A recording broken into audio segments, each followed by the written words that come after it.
So thanks everybody for coming out.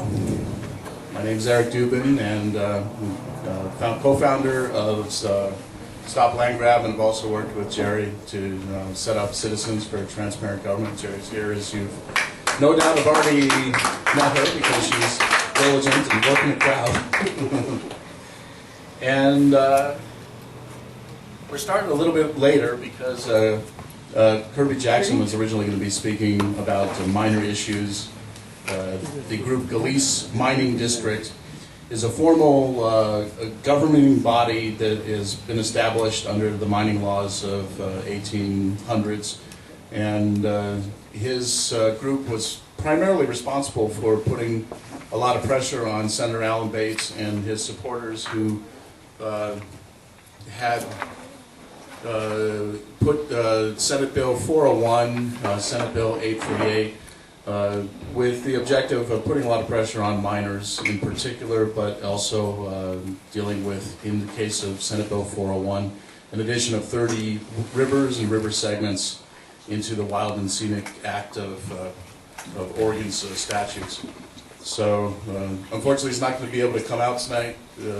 He has issues going on with his property, and the fires have impacted him, so hopefully he's okay. So this is going to be really informal. You guys are welcome to interrupt at any given point.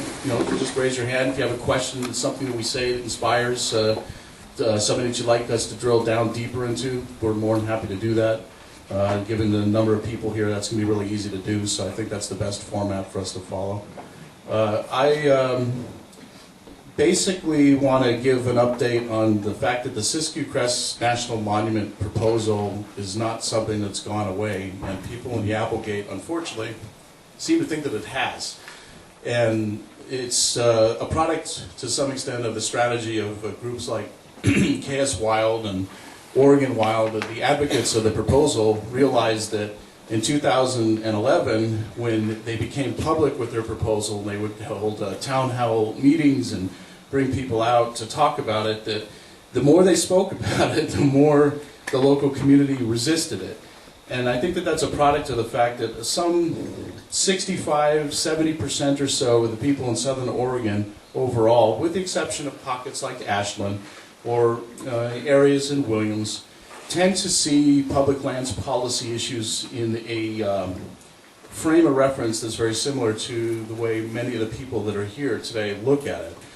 And as a result, the activism that they inspired made them back off. I mean, when we had our 2011 meeting in the Applegate, we brought probably 300 people from the Applegate community and another 150 from the outside area to a town hall discussion. Rick was there as well. And that represented at least 20% of the population of the Applegate community. And, it may not seem like a lot of people in the Applegate, but if you just imagine 20% of the Medford area coming together in a single place, it shows the political power. And it's a reflection of the fact that people who are associated with rural economies know and appreciate the issues that are important to us. Being able to ranch, to farm, to be able to work the lands in wilderness areas and just forestry in general in a way that is not possible today like it was, say, 30 years ago. So it resonates with people locally. And the Siskiyou Crest National Monument proposal is something I fear that Obama is actually going to declare as he exits. It's something that would reward his constituency, and we need to figure out a way to inspire people to pay more attention to those issues. And from the perspective of Stop Land Grab, the primary focus that we will spend in the next year is to either reform or get rid of in full the Antiquities Act. The Antiquities Act of 1906 is what gives the president the power to, with the stroke of a pen, declare a national monument and then sail off into the sunset at the end of his term, which is typically what most declarations of national monuments have been associated with. And then the local BLM office will be challenged with the responsibility of figuring out how to do a management plan and it sometimes takes 10 years, and in the case of the Cascade Siskiyou Monument that was declared under Clinton, the management plan was 10 years in the making. It involved first some 50% road closures, and then further another 70 or so percent. And it's as thick as the phone book of Los Angeles in terms of the regulations. I mean, if you drop it on your foot, you're going to feel it. And that's something that the people in the community of the Applegate need to pay attention to, because it will impact all of our lives directly in terms of the amount of regulations that come with your property. So with that, I'm going to open it up to my fellow panelists. This is Rick Costalis. He serves as the he serves as the Natural Resources Policy Specialist for Siskiyou County in California. And Ed has been involved in politics for a very long time. He spent 17 years as the chair of the, help me out, the Natural Resources Policy Committee in Jackson County? Natural Resource Advisory Committee. Advisory. To the county commissioners. I served there, I think it's 17 years, but 3 years as a chairman, not chairman of the whole 17 years. Right. So, if anybody has questions at any point, feel free to raise your hand, but I'm going to turn it over to Rick, and he can address whatever he wishes to introduce with. Well, why don't you go? Because I mean, it's Oregon people, and I can tell what we're doing on the other side of the border. If you want to do that, or we've been dealing with it quite a bit too. I can take off. Up to you. Okay, it's a little difficult to know how to approach this thing, because there were so many different aspects, facets, and angles to it. The first monument, the Cascade Siskiyou Monument, was declared in the year 2000. And back then, there was a lot of opposition to it. Many meetings throughout the county. And in response to word from the administration at that time, the Clinton administration, with Babbitt being the Secretary of Interior, saying that they were thinking about doing this. So the Natural Resource Advisory Committee to the Jackson County Commissioners got active, and we held a number of different public meetings, and some of those were big. You have to realize that under the Antiquities Act of 1906, the president can, on his own, without any public input, any input from Congress, declare a monument. And the Antiquities Act says that it should not be any larger than what's required to protect the objects of interest. Well, when you get into these huge monuments, like the 52,000-acre Cascade Siskiyou Monument, and the proposed Siskiyou Crest, Cascade Siskiyou, and the Siskiyou Crest one is now proposed at 600,000 acres, which is about the size of Rhode Island. You wonder if you need to have that much acreage to protect the objects of interest. Well, we fought the first monument pretty hard.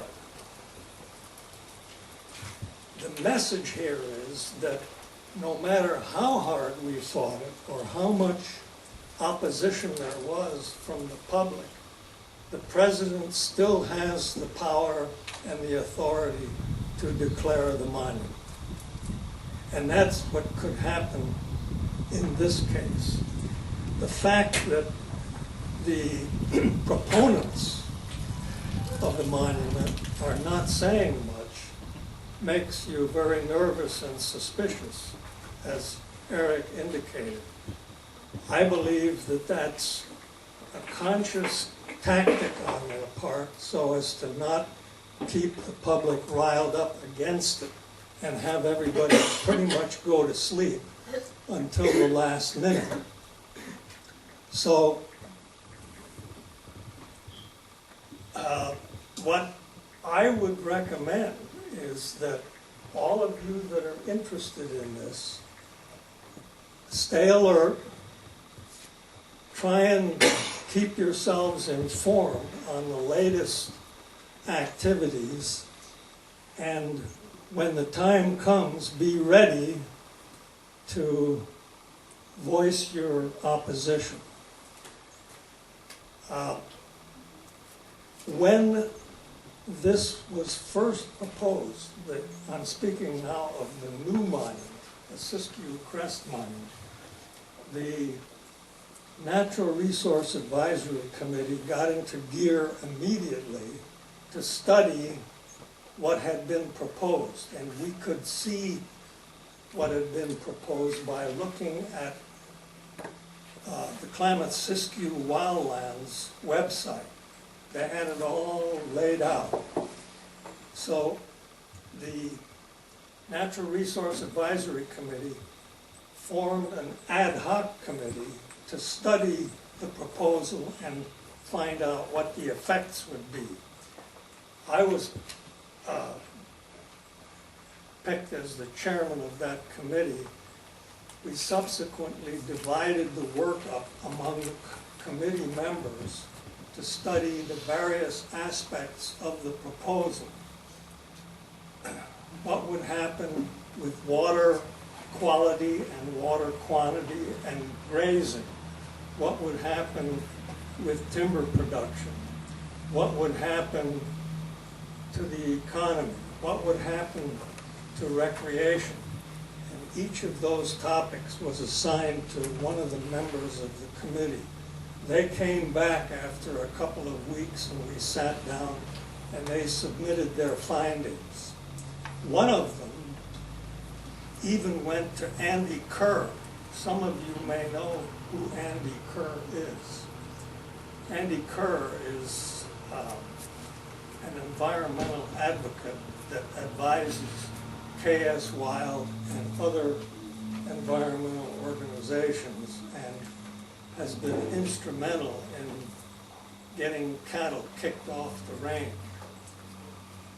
This ad hoc committee member contacted Andy and asked him questions on what he thought would happen if the monument were declared. So we gathered all this information together. I assigned myself the task of finding out what would likely happen,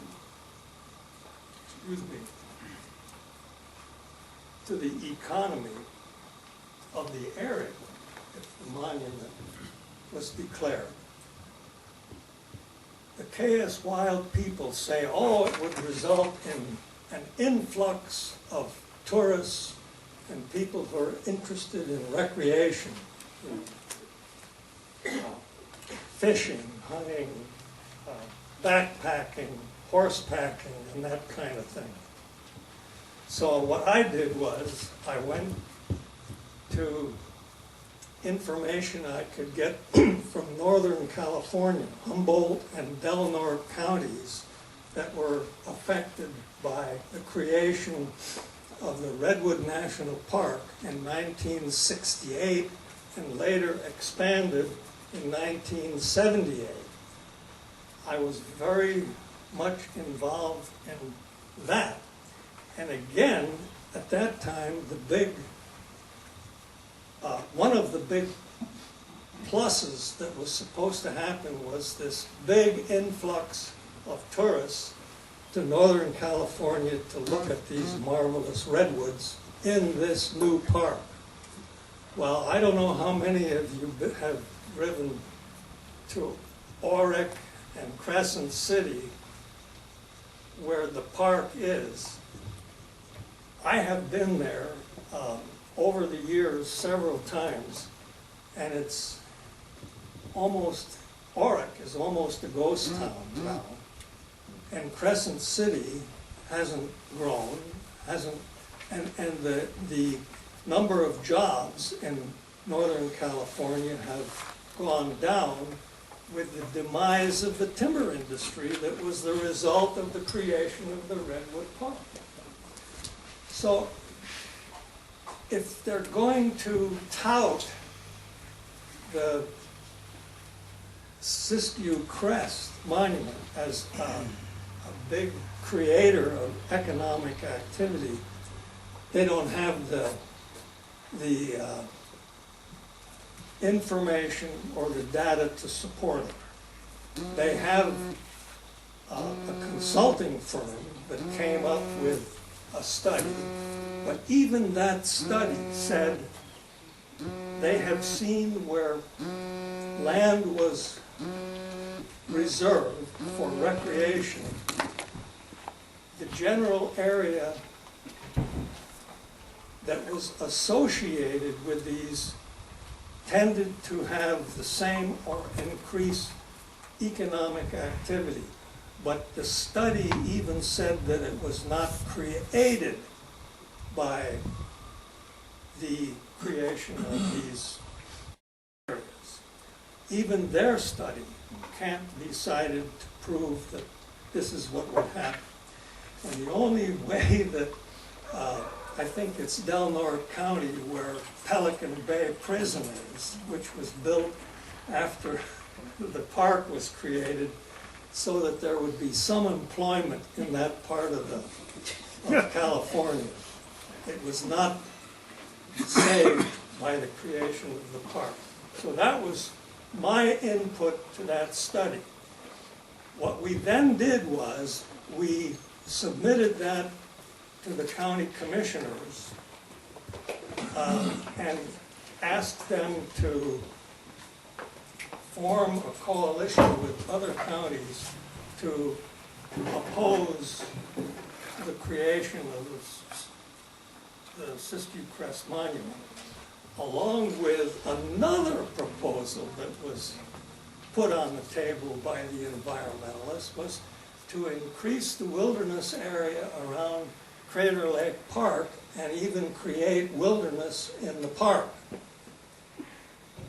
So the county commissioners came out with an order, I think it was in 2010, that they were going to get together with other counties like Siskiyou County, Josephine County, Curry County, Klamath County, to form a coalition to oppose this thing. As far as I know, that order, county ordinance type order, has never been fully implemented. The county commissioners just signed the order and then kind of went to sleep. You can't do that because the environmentalists are relentless and they'll keep at it until they get what they want. I could go on and on about all of this longer than you want to sit there and hear it. So I will stop at this point, and if you have any questions, I'm here. Thank you. I see one back there. Yeah, Kevin? I was wondering if you could clearly define what a wilderness area is. What is the definition of wilderness that they use? Okay, a wilderness, there is one in the Siskiyou Crest area now, the Red Buttes Wilderness. That would be included in the monument, and its management and plan would not change. And I think it's, that one is a valid wilderness. A wilderness with a big W, an official wilderness, not just the generic wilderness, is an area that is created under the Wilderness Act of September 3rd, 1964. At that time, there were about 9 to 10 million acres that were declared wilderness under that Wilderness Act. Wilderness areas have now grown to tens of thousands of acres, probably into the millions of acres. Well, it was 9.1 million. I'm moving the decimal point. It's millions of acres now, way over the 9 million originally. Kevin's question was, what is a wilderness? If you read the act, it says it's an area that's untrammeled by man. In other words, there's been no roads built, no logging, no influence by the activities of man. It's the way God made it, and that's the way a wilderness is supposed to be, with some exceptions even in the act. Any more questions? Yes. Maybe you could enlighten us at two levels. One is firefighting policy in wilderness areas, which we're more or less experiencing now, how that's having an impact on us today. Secondly is if a monument's put in place, how the wilderness-like rules apply in those areas. Will they apply the same way? Will they prevent people from using mechanized means of fighting the fire? Could you list it? Yeah. Okay, with regard to your first question, how do they fight fires in a designated wilderness? In a designated wilderness, there's not supposed to be any mechanical equipment used. You can't ride a bicycle on a trail in the wilderness. You can't use a chainsaw to maintain the trails in the wilderness. If there are windfalls across the trail, they have to be cut out with a two-man crosscut saw or one-man crosscut saw, whichever is available. But no mechanical equipment. Now, in the case of a fire, if the fire is serious enough and they can't handle it just with hand tools, shovels, Pulaskis, and that kind of stuff, then they need to go to the Portland office. In the case of the BLM, it would be the state director, and they can get permission to use mechanical equipment, even bulldozers, if they decide that that's what they need. Well, more specifically, to the point, is in terms of first response. In the 40s, late 40s, and up till 1981, we had smoke jumper days that could respond to wildland fires, and they went into the wilderness area and put them out. Even today, though, I get the sense that that's not even allowed anymore, because the parachute itself breaks the rule. It's a mechanical device that allows a man to come out. Okay, I'm not hearing everything you're saying. What I'm saying is they're not allowing even smoke jumpers to land in there to fight the fires. They're making people walk in to go fight a fire. So Well, that's and that's bothersome to me because we're not responding to these things quick enough. And I just wondered if my assumptions are correct. I just don't know that they are. But could you comment on that? Well, that's an interesting question. One of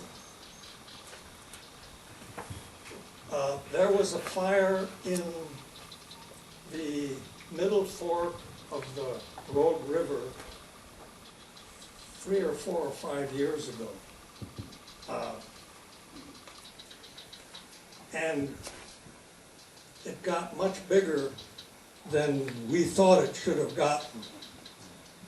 So the Natural Resource Advisory Committee went to the Forest Service and said, you know, why did this fire in the wilderness get so big? We got a lot of backfilling and a lot of gobbledygook, but not anything real definitive. I think what you're saying is you doubt that the Forest Service, because that's really the one that is responsible for firefighting in wildernesses, is not attacking these fires aggressively enough. It's hard to prove that, but I think you're right. I can add something here. My cousin fights for the federal department, and their hands are tied. They really can't do hardly anything. And this was just released in regards to the Labrador fire. They're updating in regards to what's going on as far as people. And the last paragraph is, some streams within the fire are habitat for coho, salmon, steelhead, and trout. To reduce the impacts to fish and fish habitat, firefighters are using screens on all water intake hoses to prevent small juvenile fish, requiring hand lines to be carried within 300 feet of a fish-bearing stream. Spill kits are in place at all pumps located within the riparian zone. So that gives you exactly what you're asking is. That's right. Yeah, absolutely, their hands are tied. And even though that, like for my cousin who believes that there should be other things being done, they, one fire they went to every half mile, the whole load of trucks had to pull over, set up a wash station, pull out a scrub brush, scrub all the wheels on every single vehicle, drive a half mile down the road, get out, scrub all the wheels because we didn't want to spread weed seeds. So yeah, absolutely, that's happening. Right. Now, how would that kind of thing happen in the proposed Siskiyou Crest monument? It would certainly happen in the wilderness area. Whether they would apply the same rules that apply in the wilderness to the federal land that would be inside the boundary of the monument is not known at this point, because there's no plan for the monument as of this time. And it gets back as well to the phone book size plans of these, you know, the level of regulations, in the sense minutia, that it is why you have the brush being cleared from the tires and so forth on all of these various plans. The real killer, though, folks, is that roads being closed left and right. Just in the Whiskey Complex in the last couple of days, they had to deal with the fact that a lot of roads in the rogue wilderness area are closed, so they couldn't get fire trucks and personnel out to the places where fires are burning. And that's a major problem. Anytime you have decommissioning of roads, you're not only dealing with the issue of fire prevention, but just general access. We spoke earlier about the tourism issue, and a great deal of the tourism dollars that are generated in the national forests and in the parks and so forth are just locals hunting, locals traveling and whatnot. And yeah, if you can go through a wilderness area on foot, that's great. But if you're beyond your 20s and you're not super fit and you want to go more than 5 miles, and if you want to hunt and bring back whatever you're hunting, you need to have motorized transportation.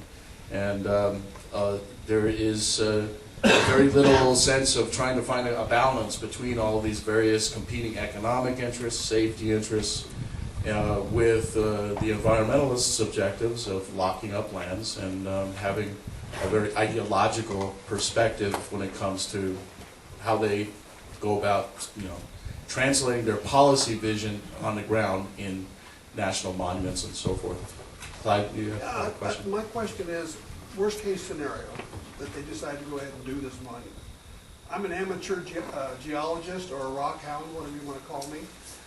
If they made the monument, what could you do to still have access to do your rock hounding or your geology work? How do you approach that? Prospecting would be the word. Well, Oh, yeah, you could prospect, you could take a pan, and I base this primarily on the history of the Cascade-Siskiyou National Monument and other declarations. So, technically speaking, I can't answer the question until that phone book-sized management plan is published, but at least based with respect to how it traditionally is. well, down at the Copco area is what I'm thinking of. When I got involved with this rock hounding, a lot of the older people that were in the Grants Pass Club, and I've been in the Central Point Club, they had went to that area to get, there's certain kind of rocks you can get down there.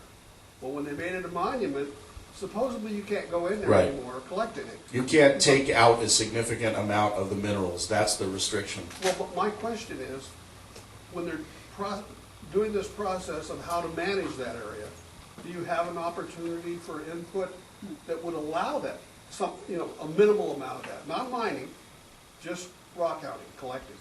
I Well, know, like for instance, with petrified wood, you've got a certain number of pounds you can do a year.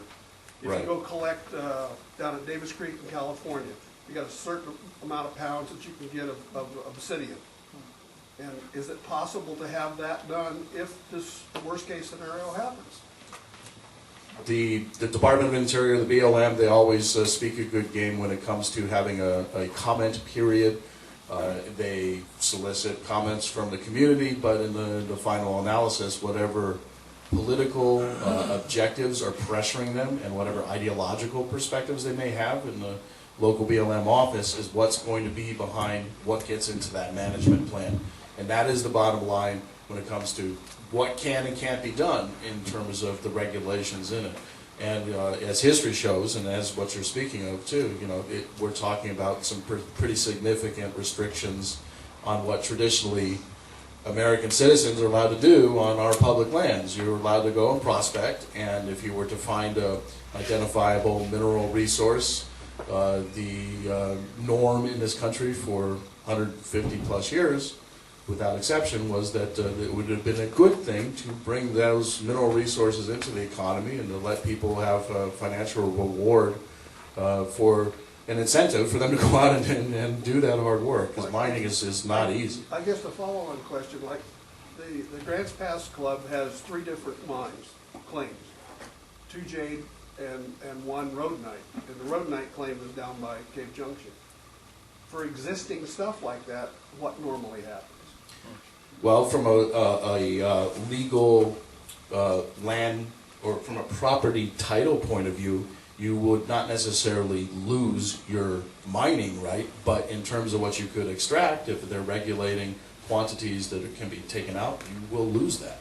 So, it's a roundabout way of making a property right irrelevant, basically, or severely compromised.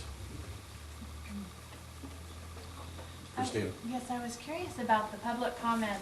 I had thought that they had gone beyond the public comment at this point, and I was wanting to revisit that and see if there was a possibility of some of these interest groups to get into the process of getting into the management plan, or has it gone beyond that now? I don't know if the formal window for the Siskiyou Crest National Monument proposal has formally closed for the You mean comment Cascade period. Siskiyou? Well, Cascade Siskiyou certainly is closed because it's a monument and the management plan has been written. So, at least with respect to that, they took feedback, but frankly, the facts on the ground is in existence with that monument plan speaks to restrictions of minerals, the fact you can go out and prospect and play with your pan and find a little bit of gold or whatnot, but beyond that, you're not going to be able to do anything once you've identified a mineral claim. There will be no right to actually open a new mining claim. That's closed. So, and in the case of Cascade Siskiyou, we spoke earlier about roads and whatnot. Initially, they closed some 50% or so of the roads, and now at this point, with the extension of that, it's upwards of 80%. And it has a significant impact in terms of people's ability to actually go out and recreate in those lands. And environmentalists who are the proponents primarily of these proposals say the tourism is a big deal. But if you can't actually enjoy the lands directly, other than on foot by a couple of miles, then the tourism argument is kind of specious. You have a question? In Riverside County, I watched them come in and put a big piece of land into some kind of reserve because there was a butterfly there. My friend owned about 60 acres there and wanted to put another house on his farm, and they wouldn't allow him to do that. But somebody else owned like 3,000 acres, and all of a sudden the government changed what they said in that big telephone book and let them develop it into like some kind of subdivision or something like that. So it's very quickly that they shift. And I think the one thing where people are kind of like environmentalists, liberal, conservative, it's like, well, you know what? Let me tell you this. Once they kick all the small miners out, you're going to be patting yourself on the back, go, we did a good job, we saved the salmon. And then guess who gets all those claims that are patented? Big government companies are still going to come in and they're going to take the whole mountain. They're not going to just scrape a little bit and leave a little dirt. They're going to have the big contracts and be able to take whole blocks of claims. That's what they want to do. See, right now there might be 500 people with the claims up and down the river. Well, once we all get kicked out, they can come in and bench mine that sucker like they want to do. And my comment was, is there ever any clear definition of what they're defending? Because you said that they can put a wilderness in because they're defending a certain thing. Well, what is that thing they're defending? Well, to some extent, I think it's a case-by-case kind of thing. I mean, in our neighborhood, endangered species such as the spotted owl, the declaration of coho, which is, a lot of people consider not even a native species in the Klamath River, for example, and so it drives the political policy, and it'll be something different in Tennessee or what have you. Can I have one more comment? Yeah. Because I just was going to say that in my experience working with the BLM when we were on city council in Jacksonville, we were weighing out the MRA issue, and we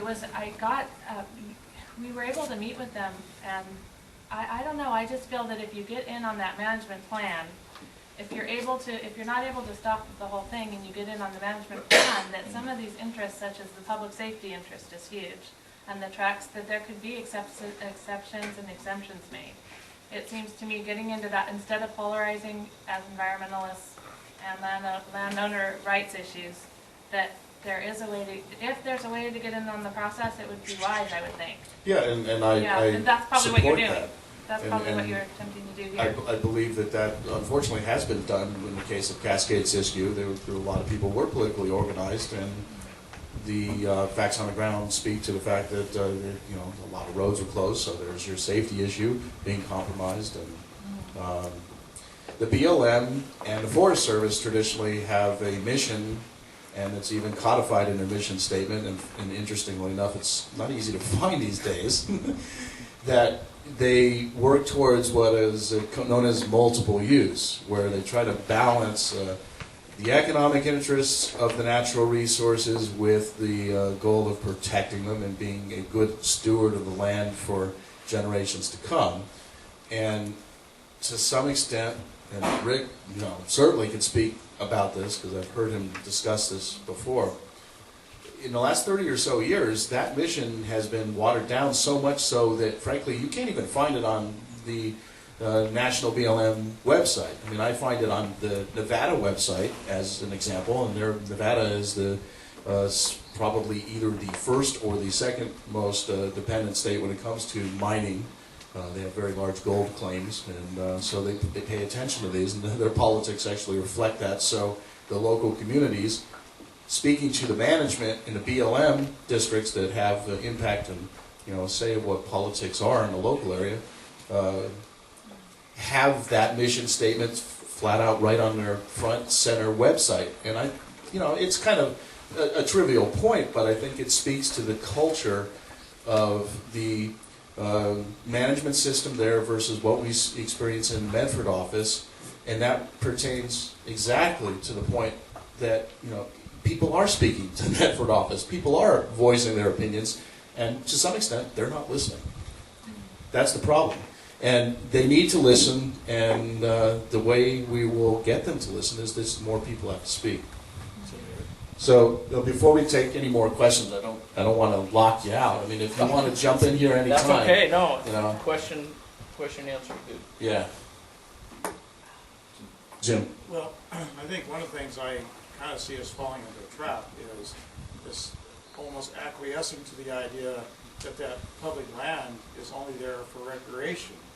And, you know, the problem is our economic base depends on our ability to extract raw materials and create finished products. And without that, you don't have a GMP. You don't have the means of wealth. You actually become a welfare state.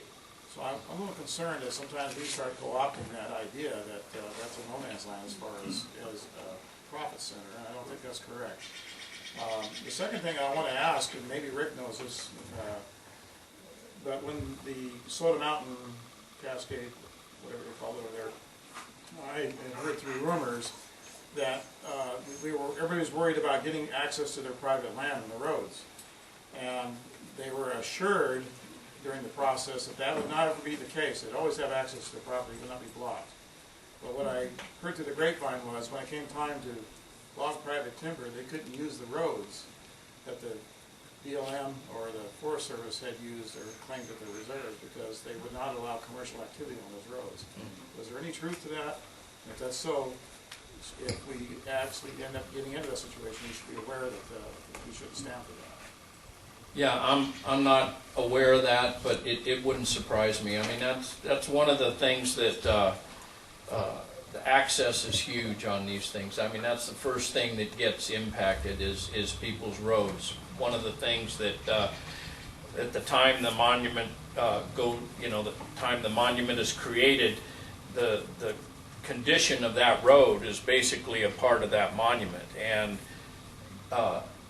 improving it, say, like if you've got a cow trail or an old logging road that hasn't been used for a while, but you need to, upgrade it to haul logs, you can't do that because you're modifying the condition of the monument from the time that it was. And the same goes for private access in driveways and things like that. If you've got a cow trail to your place and you were hoping someday to improve that road, and you're faced with being a potential inholder in that monument, you better get after that road and improve it before it gets into the monument, because it is a major motion picture to change that. I just have a comment. Christina. I like what Christina had to say, and I think it's really important. I just want to emphasize it a little bit more, and that is getting involved and being in the process, because there is the likelihood that we all know these things are going to bring really negative impacts to us, but that doesn't stop anything from happening, having the knowledge. So the next step is getting involved and making sure people know how you feel. And I think what you said is very important, to get into that process, because even if it does go through, then you're at least involved in some type of the process. So I agree with what you're saying in terms of getting involved. It's important at this stage. I'd like to add on to your point as well about being involved in the process. You absolutely have to. I mean, I think every stop should be pulled out to try and stop this thing. Doing everything you can. But once the damage is done, that's not the end of things, and you've got to fight for a management plan that respects the private property issues and multiple use and things like that. But that is a real tough battle, like the Giant Sequoia National Monument that was created when Clinton went out.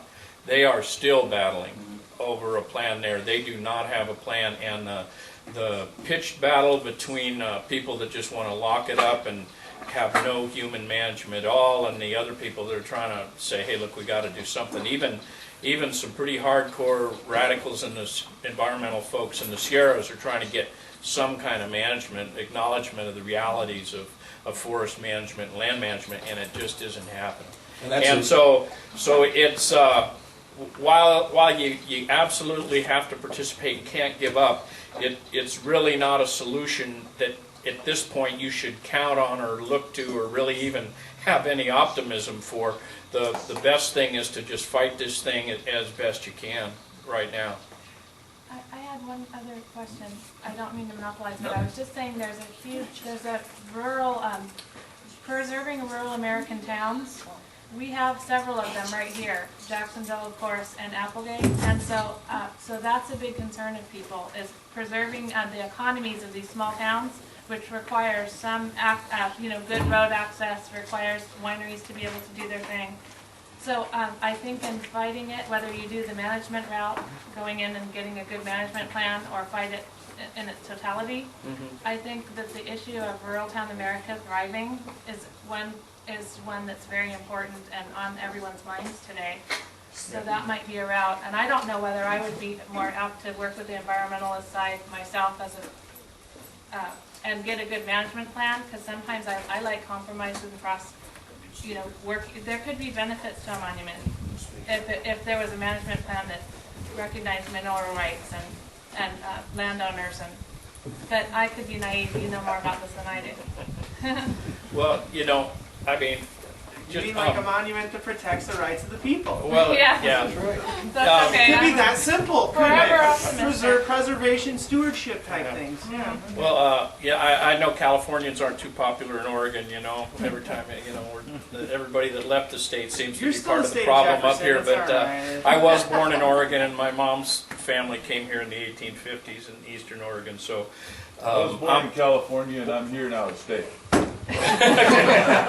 But and we did share the effort at the state of Jefferson back in the 1940s. So with Jackson County. So but we have argued this rural economy stuff with these agencies, particularly with the new travel management rules, and the public safety issues that are involved in closing these roads and leaving them off of the road system and everything, and it is getting no traction. Okay. Perhaps you're lucky up here, but I mean we're even arguing on behalf of the whitewater rafters in some of the flow issues on Klamath relative to the decommissioning of those dams, and it doesn't matter. I mean, that's a big deal. The whitewater rafting, most all of the outfitters are from Oregon, and they have got no traction on these issues. So these guys get it in their mind what their goal is and where they want to be going, and I don't know if you've heard some of the comments about coming out of the Democrat Party leadership, but they're really not worrying about rural America anymore. And I think personally, it's to their detriment. Because rural America is the foundation of the Democrat Party. Agenda 21 describes exactly what their point is of all this Yeah. stuff, and it's to move people into the cities and give the Yeah. wildlands back to the animals and the aliens, and don't let any human beings be out Yeah. here because it was this way before in the Garden of Eden, and Yeah. so we have to idealistically return it to that, and all move back to Portland or San Francisco. Right. Well, I mean, I And keep understand your that, and guns I've up and say thank you. May I have another? been hearing those things in our area too. But the battle you point out is absolutely, that battle is on a larger front, and essentially over a lot of our pay grades. But the battle that you're talking about, which is the management plan and those sorts of things, and trying to find people and build enough of a political group that you can affect those changes. And there are rational people in the environmental movement that understand balance in that, and most of the people are in that middle. And the way I characterize it is that the middle of this country needs to get radical, and the fringes are getting the attention in this debate and preventing that compromise. That's where we need to do, and it's a political question, a political challenge, and I don't see any solutions, particularly for rural counties. I mean, we got 40,000 people in Siskiyou County. I mean, there's a few city blocks down south that have more than that. Our state legislator represents 9 counties, and there's 26 of them in LA County alone. And so the political ability of rural communities and the wringing our hands and going to these guys and say, "Kate, cut us a break." It's not resonating. I hate Good to know. I've been working in the Yeah. city government, so I'm Yeah, learning no, I from the hate to be federal a thing. downer on the whole thing. No, but I'm it's, learning. Yeah, before we jump to other questions, I also wanted to piggyback on what Rick was saying. It's actually kind of interesting when you look at areas like Utah and the debates that they're having, and from what I hear from colleagues in organizations similar to mine, they're speaking about how they're doing some horse trading there because they're more motivated. The political infrastructure in Utah is more motivated to get something when it comes to natural resource extraction for gas and oil interests because it represents an enormous amount of money. And they're basically putting their foot down and saying, hey, look, if you want to declare more monuments or wilderness areas or what have you, we have to have guarantees written into any kind of policy that you do that we'll be able to access our resources. And that is a product of their political system being more under the pressure of not only individuals but businesses as well. The oil and gas industry, which is a very, very powerful lobby, much more powerful than the timber industry, shaping their local politics. So to some extent, I think what we see here in Oregon, Pacific Northwest in general, is the fact that the timber industry doesn't have quite as much clout.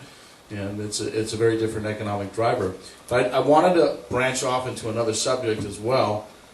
There were a couple other questions, and I just would like to jump onto this first and explore this area and let you guys know about another area where there is an opportunity for local people in Jackson and Josephine County to have an impact, and that's an issue called coordination. It's a tool. It's under the environmental laws that have been passed that basically demand that a local county can insist to be at the table and have specific issues that line addressed by the county government, by the federal government and agencies.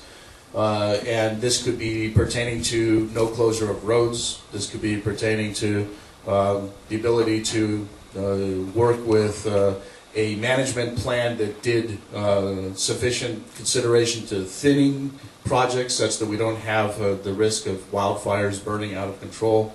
And Jackson County went through the process, more of a dog and pony show to be perfectly blunt, about putting together a coordination plan. And I, 2 years to almost this day actually, was sitting in the office with C.W. Smith, who at the time was the senior commissioner in Jackson County. And he was very pleased with Jackson County's effort to spend some $65,000 on a coordination plan. It was developed by a local agency here, or local consulting group.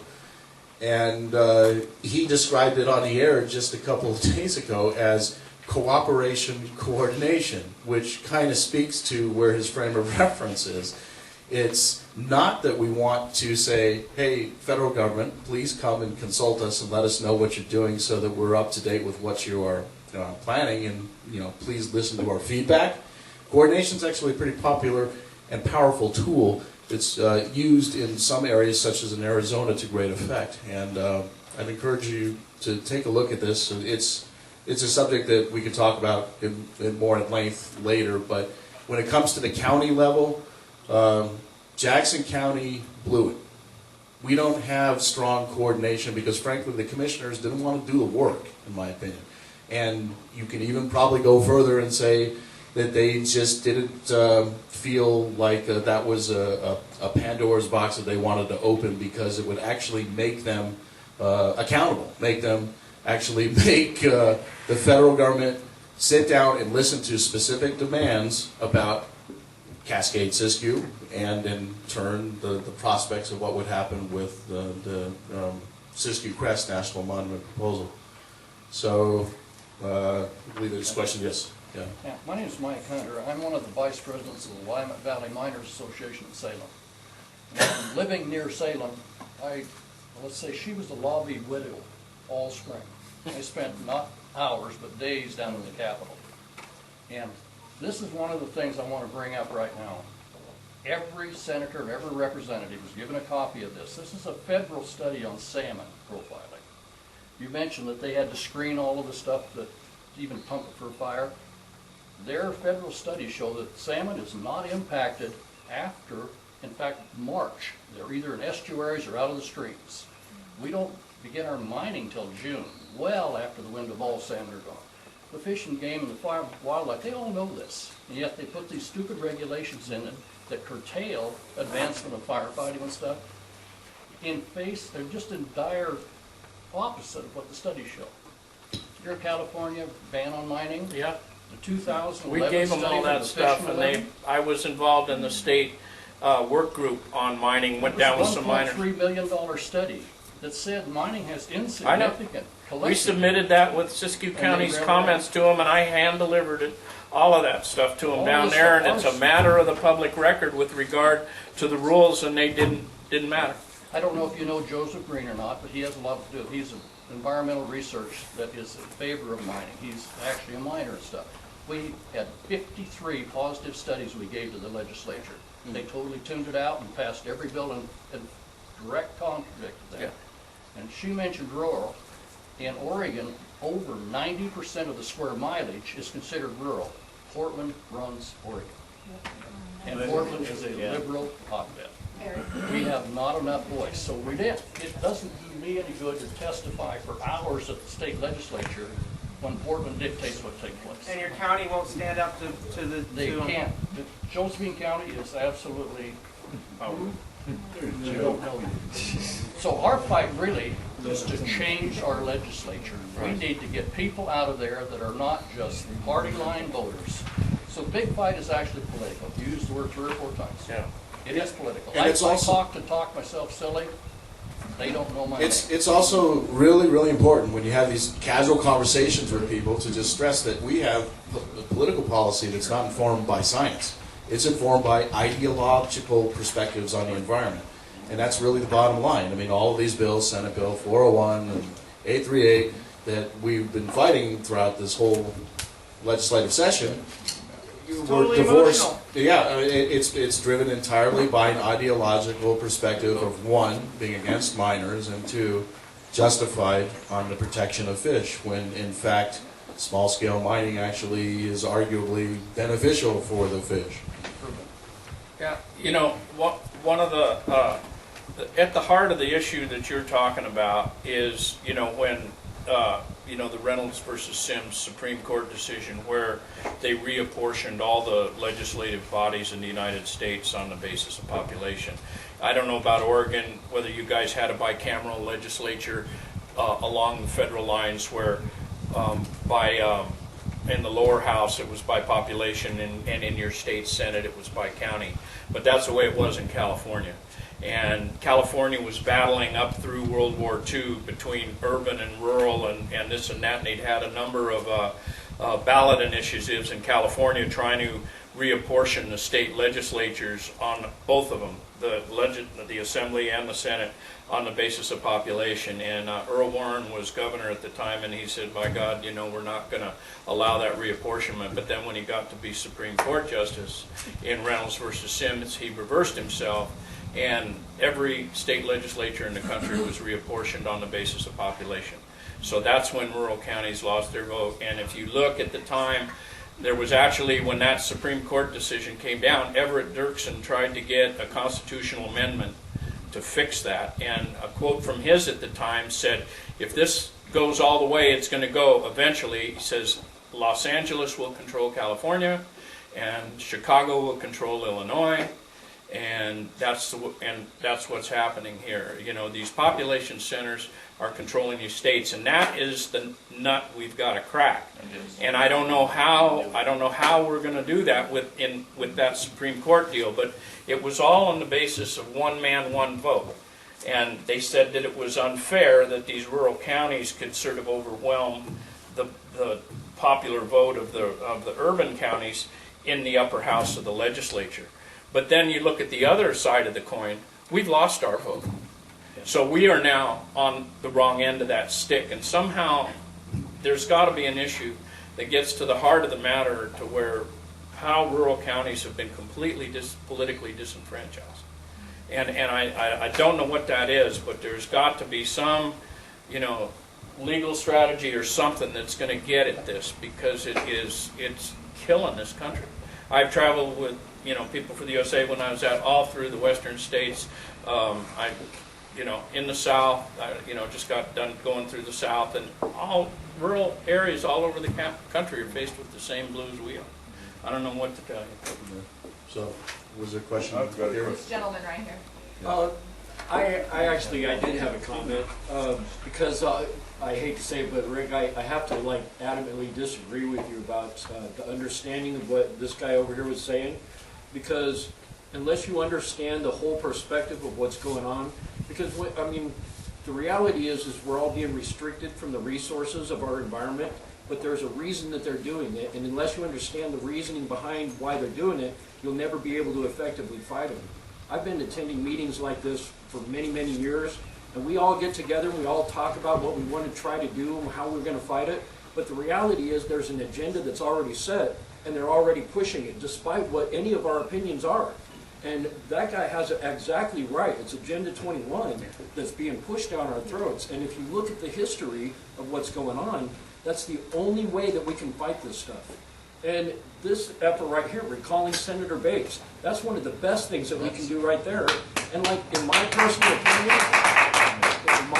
opinion, the most important thing that we need to do as a community, as a state, as a nation, is to secure our voting system.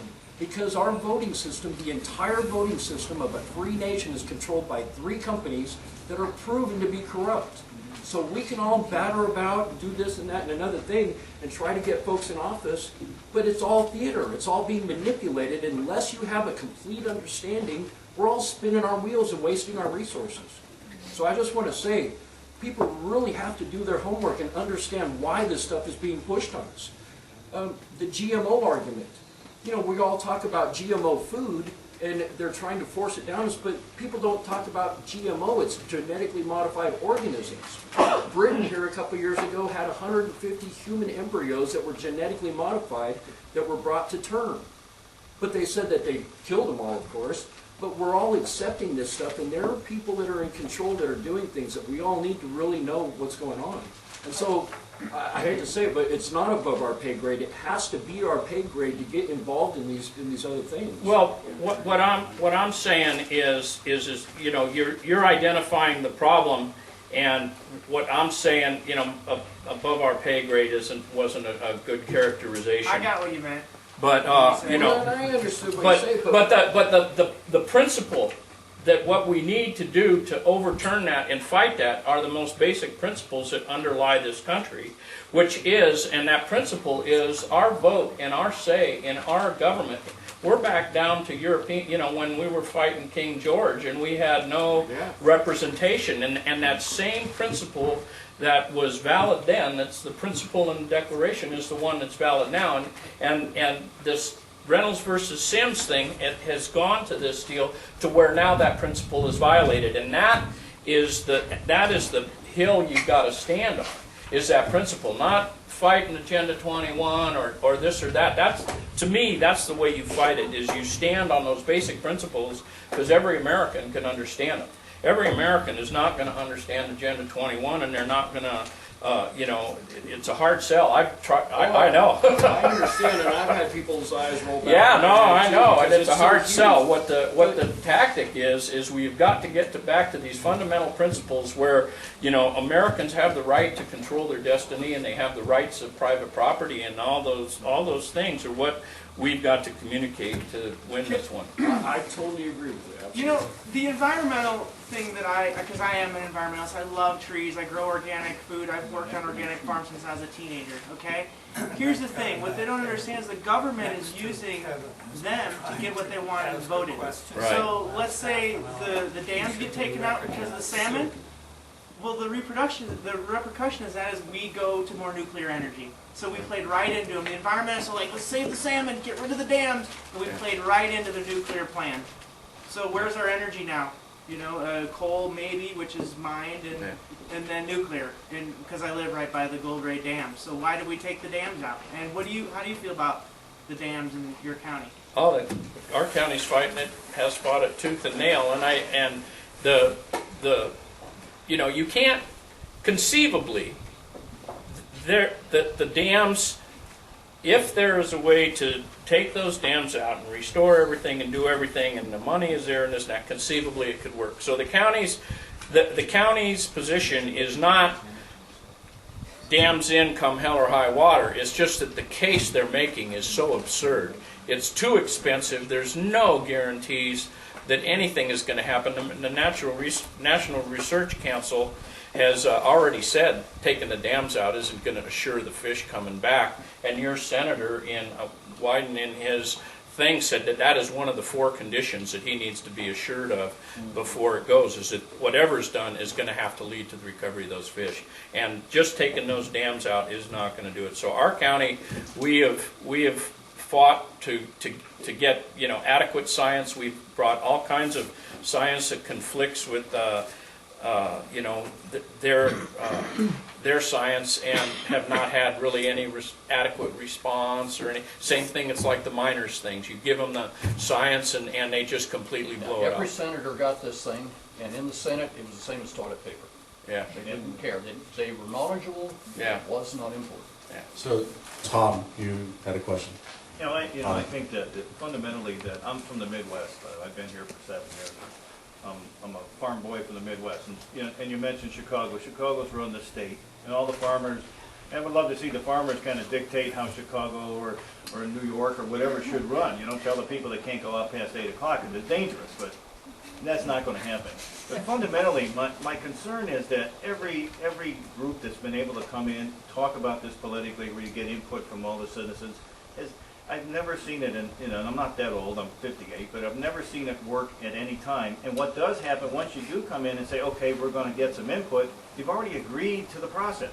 So now that you're putting input on it, you're agreeing to let it happen. So my point would be we stop it if we can before it happens. And that's a last-ditch effort to go in and try to get some public input on it. And then it's going to be very myopic. It's going to be specific to you being a miner, you being a logger. You can't get a general overall, let's take care of this land. You know. Yeah, and the bureaucracies in the federal government, when they seek to gain comments from the local community, it's more a matter of consensus building and basically corralling people into a perceived conclusion from the very beginning, unfortunately. Yeah. I really want to agree with these gentlemen. Well, the other one took off on us, but it just seems to me like one of the problems we have is it's taken us too long to figure it out. We need to already have come to the conclusion that these people who convene these meetings are bureaucrats and representatives do so to masquerade as if they were listening to us and want our input and really have our interest in their heart, when they don't. It's all a masquerade, and so meetings with them are fruitless. We need to get rid of them and stop wasting time talking to them. Simple as that. Burn the book they sent you. It's this thick. I make good kindling, you know. Yeah. And the military's not. I don't think of anything as revolutionary. I think of it as evolution, right? You don't want to speak of anything violent. It's all just a change, right? Right. Well, the primary change that we will bring, to draw an allegory to a certain person in a certain White House, but it's a conversation that we have to have directly with the people, and that's what Citizens for Transparent Government is basically all about, right at its mission statement. So that's where our activism has to focus, I think, to a very large extent. But at the same time, there is some power at the county level that we can corral and get our commissioners to come aboard on, and it's through means of coordination, and it's through means of putting direct citizen pressure on commissioners such as, and in fact, this is a question I'd like to ask Ed as well too, is what is his opinions about current set of commissioners in Jackson. But someone like Doug Brightenthal ran on a platform of being aware of coordination and wanting to champion it, and we haven't heard a peep out of him on that subject, and that's just one example of politicians speaking out of one side of the mouth and doing quite another. So there's lots of questions now. Clyde? Yeah. Can you sometime now or in the future talk about what the approach is to overthrow the Antiquities Act? Certainly. I have spoken with Greg Walden's office multiple times about the Antiquities Act, and he's presented legislation to either reform or repeal it probably 7 times at this point, 7 congressional sessions. And frankly, there's really, it's more of a show in my opinion. And about 2 years ago, he had a town hall meeting in Medford at the public library, and I asked him, so where is the status of your efforts to reform the Antiquities Act? And he kind of stepped back a little bit and was struggling to even remember what he had done in this legislative session. And he literally said, well, I think I had submitted a bill this year. And I'm thinking to myself, how many bills does your office put forward to Congress this year?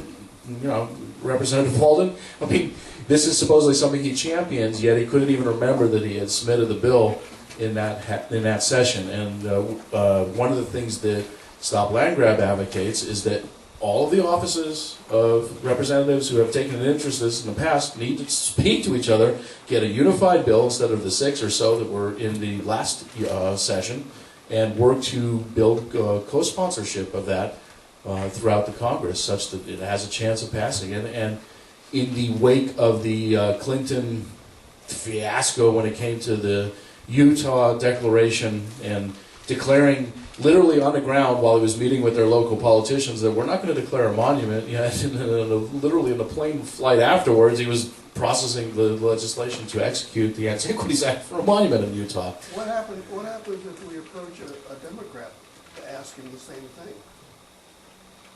Well, anyone in service. particular that you're thinking of? I mean, No, I'm just throwing up an idea. I don't know. well, I only mention Greg Walden because it's something that he purportedly champions, and that he is, in fact, the representative for us. Right. So, we, in fact, just this last week, spoke with his office saying that we would expect you in the next legislative session to go out and talk to the other delegations that have, in Utah, for example, authored reform acts against the Antiquities Act. Jerry?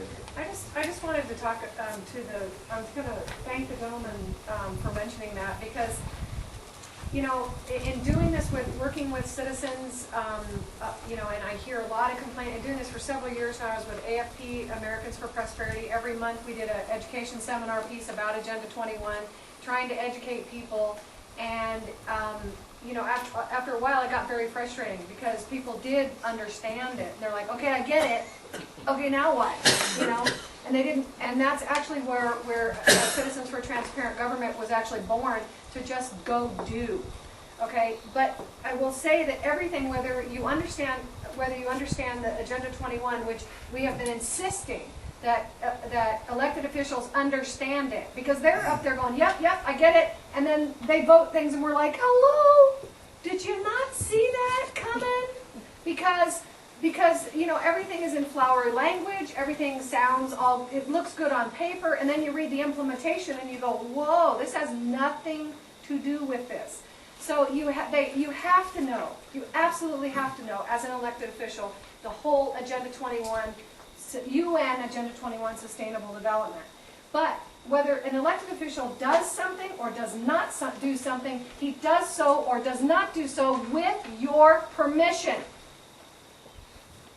I sit and listen to people, I go to groups, I go to meetings, and I sit in the coffee shop. You can ask my husband. I mean, I got a signature pledge at Weimar on the way here. Okay, so I talk to everybody, and they all say the same thing. They all say it's bad, it's bad, it's bad. Whether they understand the whole Agenda 21 or even just a portion of it, they get it, it's bad. What are you doing? So your point is the voting is going to change it? Well, it's. My point is they do it with your or without your permission. Everyone here They should sneak be it in calling, when we're sleeping. Everyone here should be calling. They're in Greg session Walden. and we're sleeping. Okay, should be calling Greg Walden's office. Everyone here should be calling Greg Walden's office and say, what are you doing with the Antiquities Act? Even if you don't understand the whole thing, make him answer.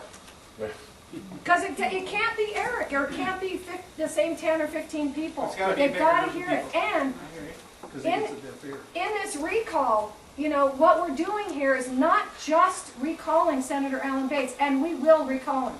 But what we're doing here is we're building a coalition. We're building, we need at least 2,500 people Because on average, to give us at least 3 or 4 signatures. I lived 35 years without ever voting, and I voted for my first time for a county official. I forget who it was. It was this last election in Jackson County. It was a guy that was going to stand up against the government, or I don't know who it was, and he did not get in. And Okay. it was the guy that did not get in, and you know, so. Yeah. But it's the people. If we're gonna, it's we the people. If we don't stand up and do something, and Citizens for Transparent Government has made this incredibly easy. We pushed it out to the website and the phone number. I don't need their signature right now. I need their pledge to sign. So, you know, we've made it so incredibly easy. And so everyone here should be telling at least 5 people to push them out to our website. That's just for me. But the county commissioners, when they, you know, you're talking about rubber stamping, you know, the whole public input, okay? By the time you get public input, they've got a rubber stamp in their hand. They're like, yeah, go ahead, cha-ching.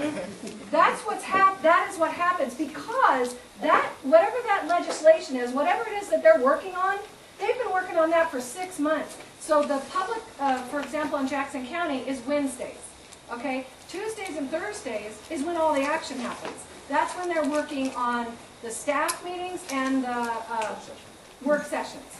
That's when 6 months prior, you got to go to those meetings. The Wednesday meetings, and you know, I talked to one of the commissioners and I said, well, what do we have public? Do away with it. I mean, that's cool. Just do it away. Just tell us that we don't have a say in it. And he says, well, you do. If you go and play the game the way the game is played. But at the end of the day, it takes numbers. It can't be the same 2 people. It can't be the same 6 people. It takes numbers.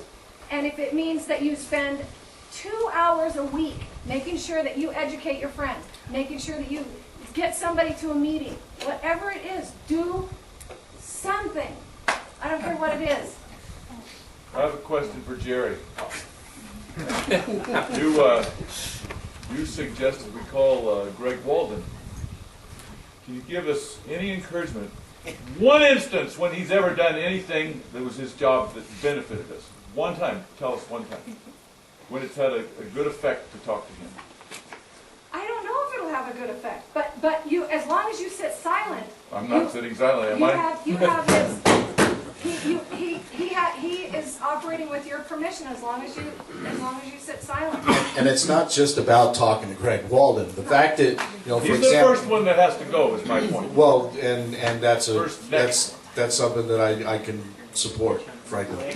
But the thing is that it's not just, you know, for example, our campaign to get Greg Walden to be a good boy and do something about the Antiquities Act. It's not just about talking to him, it's about talking to all of you. It's about people being aware of what the importance is of the Antiquities Act, such that we can either reform it or get it out. You know, and then we talked a lot about wilderness designations earlier in our discussions. And, you know, there's no reason why the president should have an executive order ability to declare a national monument.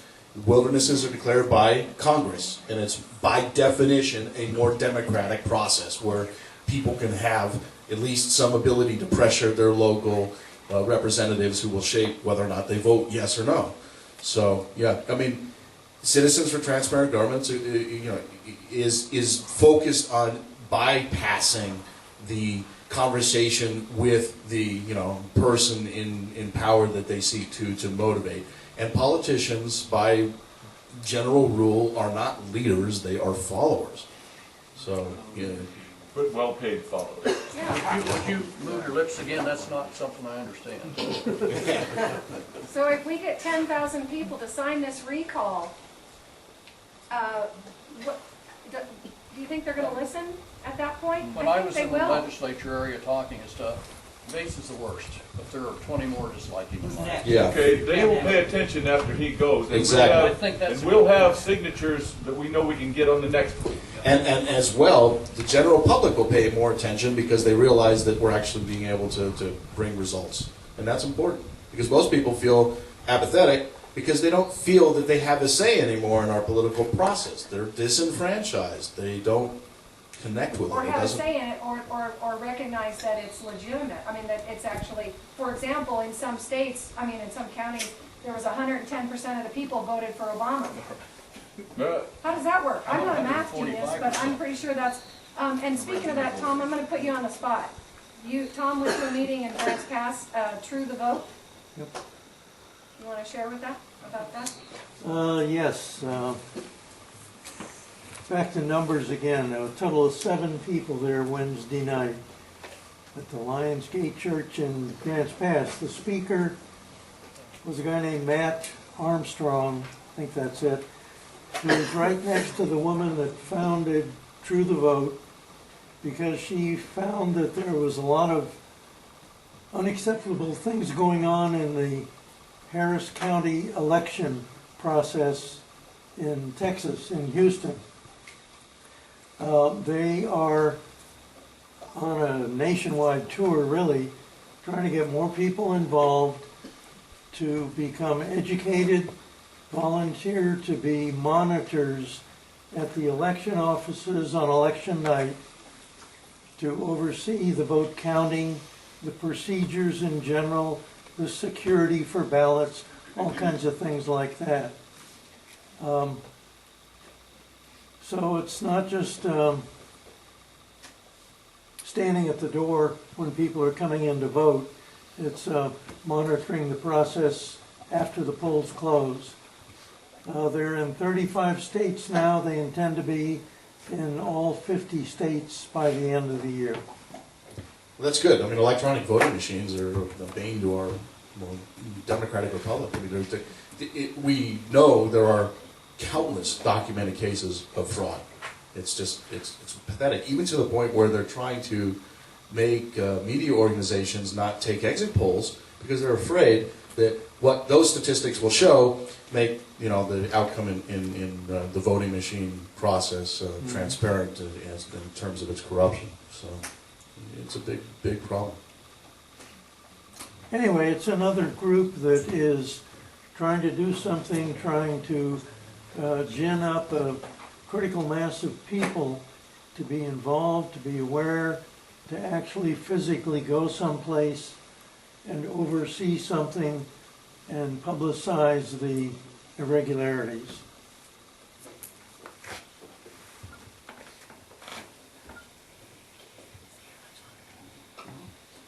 Looks like we're beginning to lose some steam. So are they branching out into Jackson County? Is that the hope? There is a state organization. As far as I know, there's only a handful of people in the state now. But sure, they'd love to expand every place. Why don't we absorb them? What do you have, 1 million different groups? Well, it almost sounds like they're trying to do the same thing we're trying to do. A little different flavor or something. Their emphasis is on the voting process, Okay. the vote counting and all of that. Such things as destroying unused ballots, that kind of thing. That's good. I like But it. there's a lot of ramifications to what they're doing as well. I'd like to just mention, there's another great group, it's blackboxvoting.org. It's a lady by the name of Bev Harris, and then she's been involved in this stuff for a long time and has amazing documentation, stuff that's happened all across the country. So they're really great. It's blackboxvoting.org. How does all this apply to vote by mail in Oregon? I'm confused. Let's get rid of it. How contaminated is vote by mail? Yeah, We that's- fairly- It's a question I've often asked. I've done very little research into it, and I don't know the answer to that. Ballot goes in the mail, it goes to Well, also, somebody. it's not just voting by mail, but Somebody also, signs it and puts it back in. you don't have to be, as I Who understand filled it, it out? Who you don't signed it? have to be, you don't have to prove residency. I mean, excuse me, You know, that you you're a can citizen register to vote in the state on the elections, am I internet. correct? You Well, don't a lot have of to do it states in have passed person. legislation saying you don't have to show residency. Because I've gone on to the website, and if I'm not correct, I will But you do not have to, now, you don't have to prove that you're an American, that you're a citizen. But see, To that's vote kind in of the a trap. state. That's kind of a trap that they get us into with the whole illegal immigration thing. It's the same thing with the border fence. You know, they want to use illegal immigration as a reason to fence off our borders and create a prison nation essentially, because not only does it keep people out, but it keeps us from leaving our nation. So they use the immigration thing to do all kinds of stuff, like the electronic verification for when you go to work. They're trying to push stuff so that if you get a job, your employer has the electronic verification to show that you're an American citizen. But that means you have to require all the government documentation and everything. And we're as a free nation if you have to have your government documentation for everything that you do. They use stuff like this to make us Well, do yeah, things that well, are yeah, against our best but interest. name the country that you don't have to prove that you're a citizen to vote in their elections. Oh, just about everybody.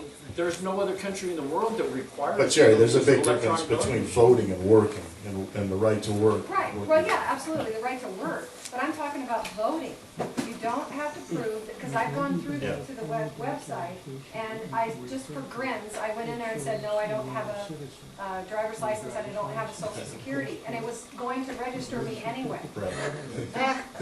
But what happens is you get a different ballot. You can't vote in the national elections, but you can vote in the state elections. That's a problem. That's a Well, I would problem. agree. Yeah, non-citizens shouldn't be voting in our voting process. Yeah, But see, we well- shouldn't have citizens in our nation illegally in the first place. Because those are essentially criminals. They're literally by the term illegal alien, you're a criminal right off the bat, so you should have no right to vote in the system. Have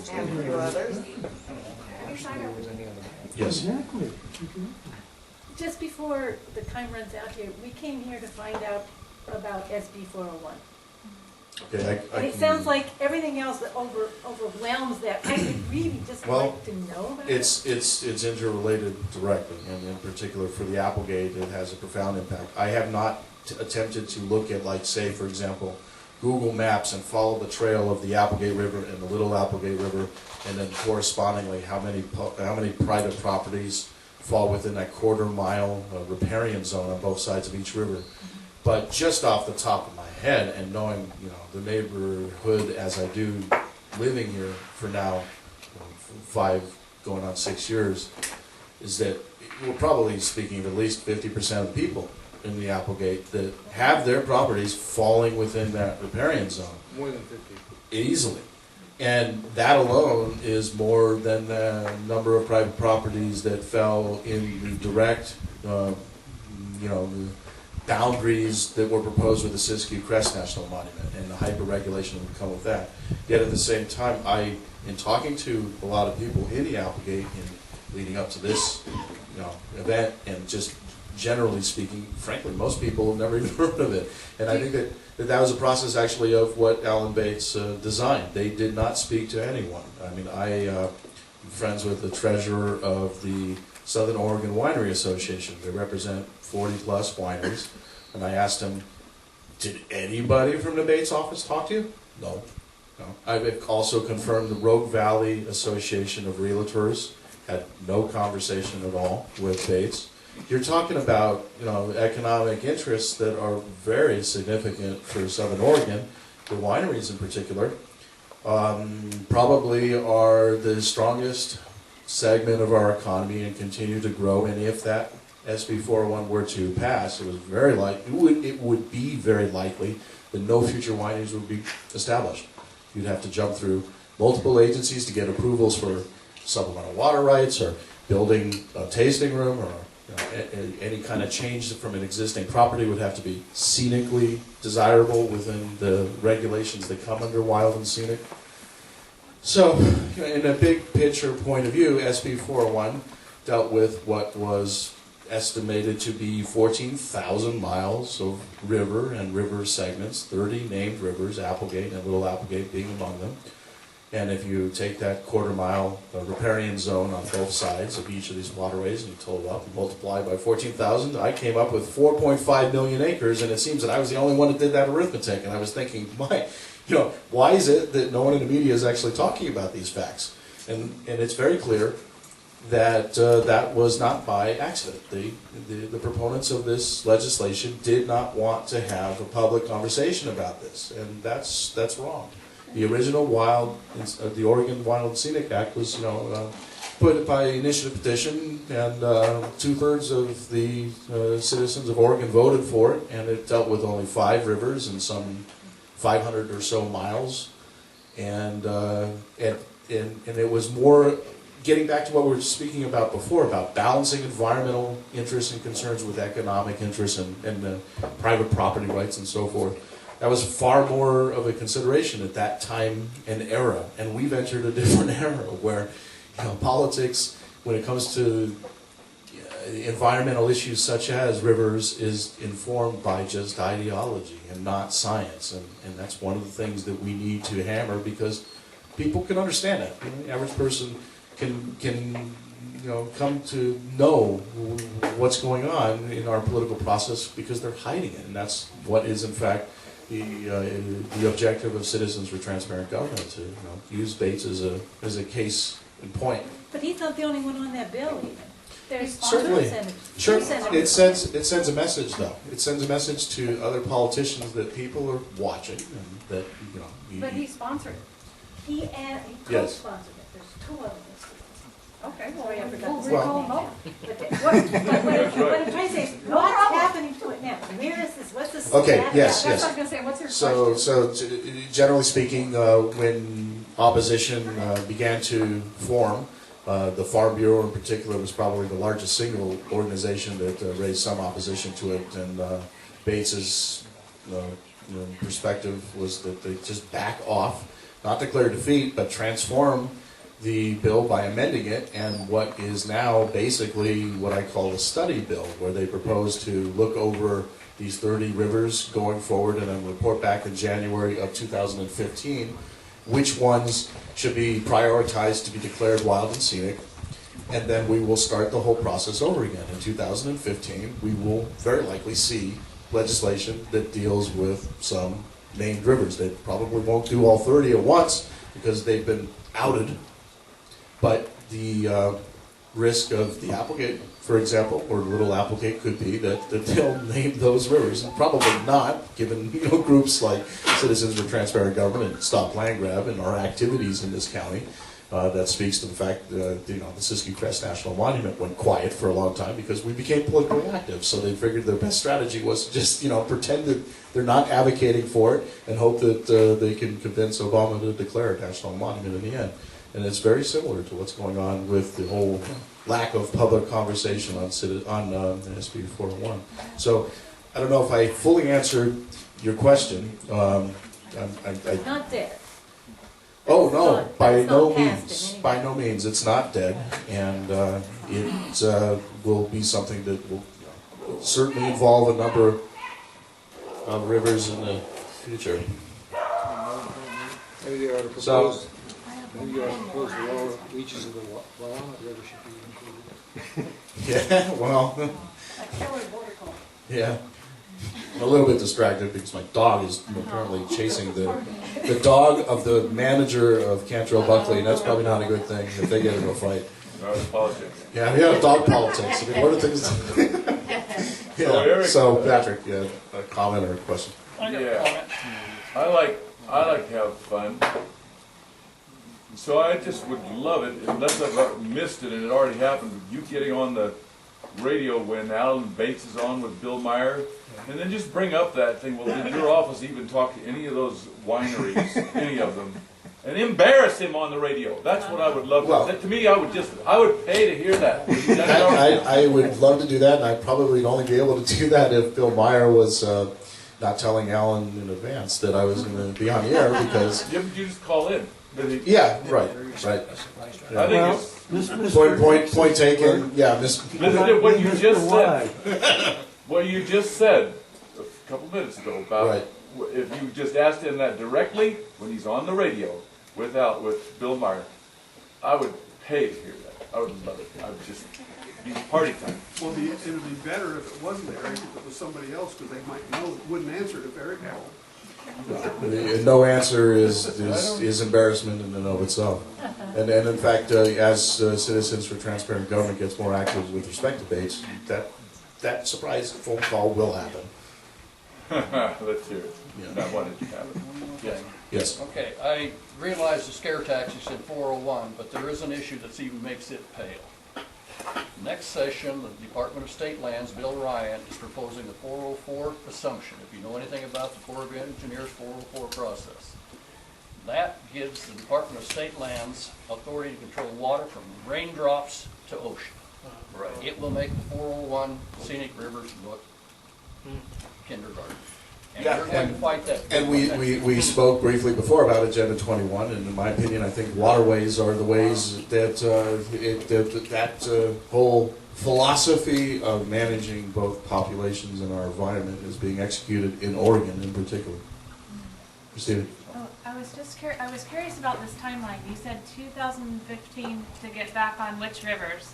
So it looks like we have plenty of time, and I agree with you completely about public comment. By the time things get to public comment, that's the same thing we have in city government.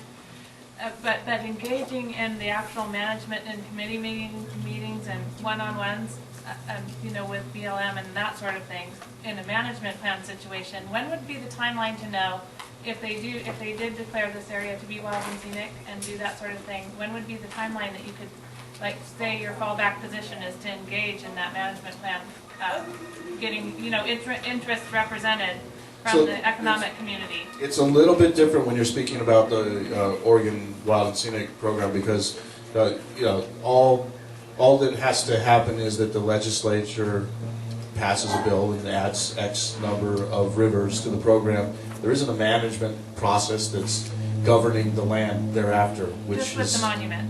Yeah, Just because when you're speaking of national lands that the BLM controls or the Forest Service controls, and they declare a national monument in that, the process is such that they form a management plan to govern that area, and they claim that they're seeking the input from the local communities that are impacted by the declaration of that monument.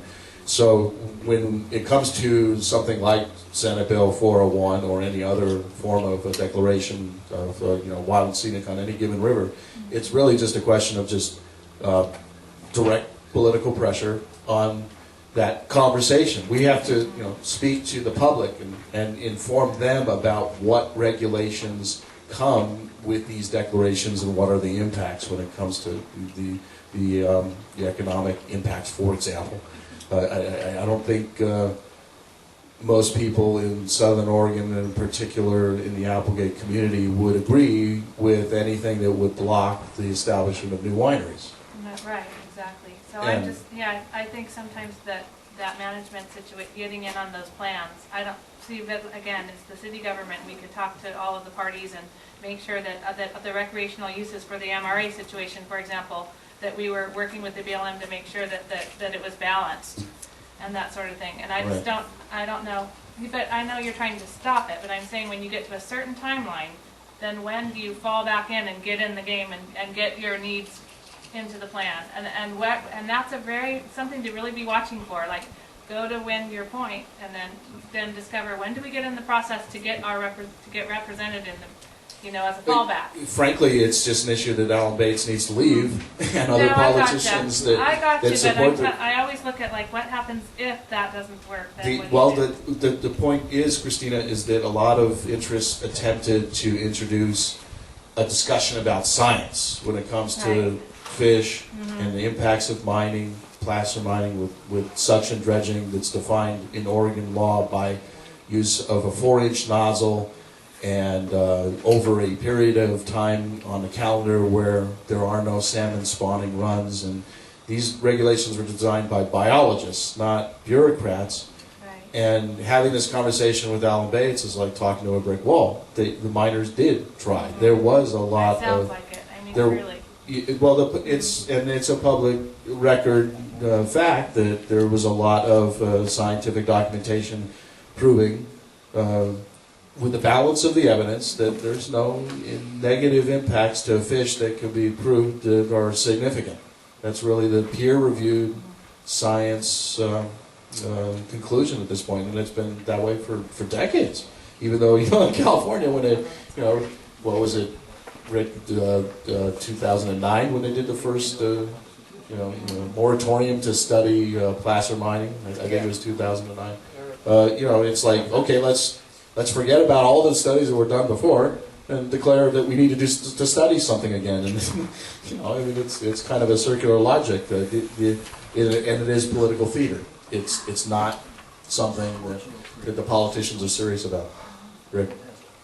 Well, I got here late to the discussion because I was busy working, but as an affected miner and one of the people who filed the injunction against the state of Oregon and as the initiator of the recall base petition, people need to realize that they are not listening to us.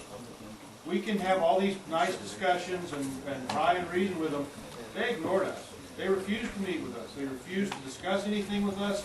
We asked for we filed for Freedom of Information Act on the committee hearing, and the arrogant people said, we don't have to give you that. Okay? This is our government at work. This is what you're dealing with. You're not dealing with intelligence. You're not dealing with science. You're not dealing with real facts and knowledge. You're dealing with an already set agenda that's going to be rammed down your throat. So the niceties is a moot point. You have to get in their face and create enough discomfort for them to realize that they're not going to be able to do it. They won't talk to us. Bates says on the radio, oh, we tried to talk to the miners. They wouldn't talk to us.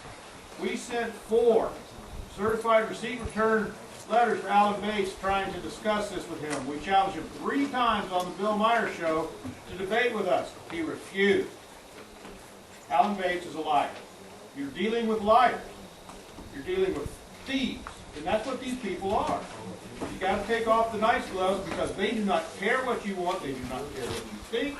They are going to take what you have, and that's just too bad. That's the bottom line. We've been trying to deal with this state of Oregon and the legislator and the governor since January. We finally had to go and file an injunction against them for criminal activity to stop the stuff that they were doing. Okay? And they even ignored that. Kindly. Now, Governor Kitzhofer hasn't signed the bill yet because our injunction was turned down. We had 10 days to file a rebuttal. We did file the rebuttal, so our injunction is still live. So he hasn't signed it. He was the only politician out of the 4 that we had served by the U.S. Marshal Service who acknowledged and appeared and had an attorney from the Oregon Department of Justice appear in court for him. The rest of them are so arrogant, they wouldn't even show up. They would not acknowledge it. And we know they were served because we had them served by the U.S. Marshal Service. So the Who are you dealing with? takeaway is to support, if you get emails from Stop Land Grab or Citizens for Transparent Government, we're not part of any national organization. We don't have any national agenda, nothing. This is local, local, local, local. And it's about bringing people together. And recalling Bates, it has been a galvanizing, besides wanting to recall him for reasons he's already stated, along with many others. There's gun rights advocates, there's all kinds of people that are ticked off. Most of the people that approach us in the recall, they say, give me a pen. That's about the length of the conversation. So he evokes 2 emotions, love or hate, nothing in between, and I swear, I have never seen one person have any emotion other than love or hate. So, it's paying attention to groups like this that are doing stuff, paying attention. The larger our group, the more support we get, the more things we can bring out into the open. We're trying to bring out more transparency. I think you're doing a great job. I'm not a big fan of him either. Yeah, Believe so me. But be supportive and spread the word and help people to learn about us. Great. And Stop Land Grab and all these other groups. So how are we all doing? Do you want to keep talking, or do you want to listen to some music? Butch, you got a... Yeah, I have an observation. Incidentally, I want to applaud all of you for your efforts and everything, and I intend to be part of it. But I want to leave you with some food for thought, and I got to get the heck out of here. You wouldn't want to get me to rant in any way. Yeah. I won't say what the year was, but there was a time when I had an American history teacher. And he could recite Patrick Henry's complete speech to the class, and did it many times. And I saw that man sit with tears in his eyes and say, kids, you've got to guard our Constitution. We're going to lose it. We are going to lose it. It has to be taught in the schools. Our Constitution, our Bill of Rights, our Federalist Papers need to be taught in the schools. In my opinion, keep on with what we're doing now, but in the meantime, let's get in with our educational people and I would love to see the day when in order to get that sheepskin that says you're out of high school, you could pass a test on the Federalist Papers, the Constitution, the Bill of Rights. That would save all this crap. Get back to, I'll shut up and It's get all out in of there, here. land rights. Think about it, think about it. Our rights as American people, that people fought and died for. We- Down the drain? I We think are out, not. we're out putting out, we're trying to put out brush fires right now. They are taking gasoline and throwing it down our kids' throats. Absolutely. You are so right. That's exactly what's happening. You're so right. And it's frustrating because we can't gotta let raise hell. the fires get out of here. Yeah. But we also have to address the education. We got a little gasoline too, figuratively speaking.